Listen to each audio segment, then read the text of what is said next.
முக்கியமாக அதனோடு இணைந்ததாக நான் சில விடயங்களையும் எமது மாவட்டம் சார்பாகவும் சுட்டிக்காட்ட வேண்டிய தேவை இருக்கின்றது. இன்று காலை தொல்பொருள் திணைக்களம் சார்பாக தொல்லியல் திணைக்களம் சார்பாக பல விடயங்கள் உரையாடப்பட்டன. அந்த விடயங்கள் சம்பந்தமாக அமைச்சர் அளித்த பதிலும் ஏற்புடையதாக இருக்கவில்லை என்பதை நான் கவலையோடு தெரிவித்துக் கொள்கின்றேன். இந்த நாட்டிலே வாழுகின்ற சிறுபான்மை இனத்துக்கு கடந்த காலங்களில் ஏற்படுத்தப்பட்ட அநீதியை போன்று தொடர்ச்சியான ஒரு நிலை காணப்படுகின்றது. மிக முக்கியமாக இந்த தொல்லியல் திணைக்களத்தின் ஊடாக பல செயற்திட்டங்கள் பேரினவாத செயற்திட்டங்களாக அமைந்திருக்கின்றன. மிக உதாரணமாக நாங்கள் கடந்த மாவட்ட அபிவிருத்தி குழு கூட்டத்திலே நெடியகல்மலை சம்பந்தமாக அமைக்கப்பட்ட பிகாரை சம்பந்தமாக முறைப்பாட்டை செய்திருந்தோம். அது பற்றிய ஆய்வு 1.5 வருடங்களாக தொல்லியல் திணைக்களத்துக்கு எந்த விதமான பதிலும் சொல்ல முடியாத நிலையில் தொல்லியல் திணைக்களத்தின் அனுமதி அற்ற முறையிலே சட்டவிரோதமாக கட்டப்பட்டதாகத்தான் எங்களுக்கு பிரதேச ஒருங்கிணைப்பு கூட்டத்திலும் மாவட்ட கூட்டத்திலும் சொல்லப்பட்டது. ஆனால் கடந்த கூட்டத்திலே அது தொல்லியல் திணைக்களத்தின் அனுமதியுடன் கட்டப்பட்டதாக கதை மாற்றி எழுதப்படுகின்றது.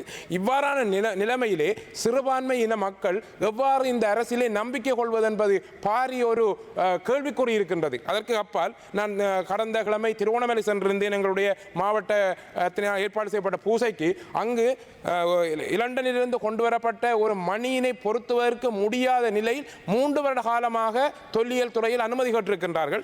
ஆனால் 58 கடைகள் எந்த அனுமதியுமின்றி தங்களுக்குரிய வேலைகளை செய்து கொண்டிருக்கின்றார்கள். பெரும்பான்மை இன சகோதரர்கள் அந்த கடைகளை வைத்திருக்கின்றார்கள் என்ற அடிப்படையில் அவற்றுக்கான அனுமதிகள் அவர்களுக்கு செய்யப்பட்டு கொண்டிருக்கின்றது.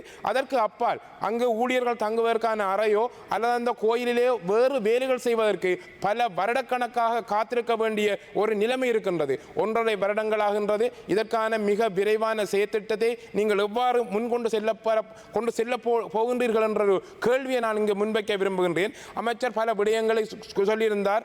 அவை சட்டம் அடிப்படையில் தான் செய்யப்படுகின்றன, சான்றுகள் அடிப்படையில் செய்யப்படுகின்றன என்று. உண்மையாக இந்த சட்டம் பெரும்பான்மையின சகோதரர்களால் தங்களுக்கு ஏற்றவாறு தங்களுடைய நலனுக்கு ஏற்றவாறு செய்யப்பட்டிருக்கின்றன. ஆனால் இந்த தொல்லியல் துறையிலே தமிழை அல்லது இந்து மதத்தை அல்லது மற்ற சிறுபான்மையின மதங்களை அடிப்படையாக கொண்ட நிபுணர்கள் சேர்க்கப்பட்டிருக்கவில்லை. சான்றுகள் ஆதாரங்கள் எல்லாம் போலியாக புனையப்பட்டவையாக இருக்கின்றன. இவ்வாறான ஒரு சூழ்நிலையிலே இந்த நாட்டிலே பொருளாதாரத்திலே நலிவடைந்திருக்கின்ற நேரத்திலே தமிழ் மக்கள் அல்லது சிறுபான்மையின மக்கள் எந்த நம்பிக்கையில் அந்த அரசாங்கத்துடன் பயணிப்பது என்ற மிக முக்கியமான கேள்வியை நான் இங்கு முன்வைக்க விரும்புகின்றேன். மிக முக்கியமாக இந்த நாட்டின் பொருளாதார நெருக்கடி, பல விடயங்கள், உலகசார் புவிசார் அரசியல் மற்றும் பல்வேறு சூழ்நிலை உருவாக்கப்பட்டிருந்தாலும் காலங்காலமாக சிறுபான்மை இனங்களை ஒன்றிணைத்து அவர்களை இந்த நாட்டிலே ஒரு தம்மோடு சமனாக பாவிக்காத ஒரு சூழ்நிலையிலே அவர்களுடைய அந்த ஒரு நெருக்கடியை அவர்களுடைய ஒரு ஈடுபாடு இல்லாமலே இந்த பொருளாதாரத்தை கட்டியெழுப்ப முனைந்து தோல்வி கண்டிருக்கிற இந்த நாடு. ஆகவே கடந்த கால அரசுகள் எவ்வாறு தவறுகளை இழைத்ததோ அதே போன்று இந்த எதிர்காலத்திலும் அல்லது சமகாலத்திலும் இந்த அரசு அவ்வாறான நிலைமைக்கு விட்டு செல்லக்கூடிய கூடாது. சட்ட அடிப்படையில் என்றால் கூட பல நடவடிக்கைகள் எடுப்பதன் மூலம் இலங்கையிலே எல்லோரும் சமமாக வாழக்கூடிய ஒரு நிலைமையை உருவாக்க வேண்டும். ஆனால் இந்த திருவோணமலை கோணேஸ்வரத்தில் நடப்பதை பாருங்கள். 3 வருடங்களாக ஒரு மணியை பொருத்த முடியவில்லை. ஆனால் 58 கடைகளுக்கு எந்த சட்ட அதிகாரமின்றி அவர்கள் தங்களுடைய வேலைகளை செய்து கொண்டிருக்கின்றார்கள். அப்போ எங்கு இந்த சட்டம் சென்றிருக்கின்றது? எங்கு சமத்துவம் இருக்கின்றது? எதிர்காலத்திலே இவ்வாறுதான் தமிழ் இனம் சாத்வீக வழியிலே தனது கோரிக்கையை முன்வைத்து நீண்ட காலமாக பயணித்திருந்தது.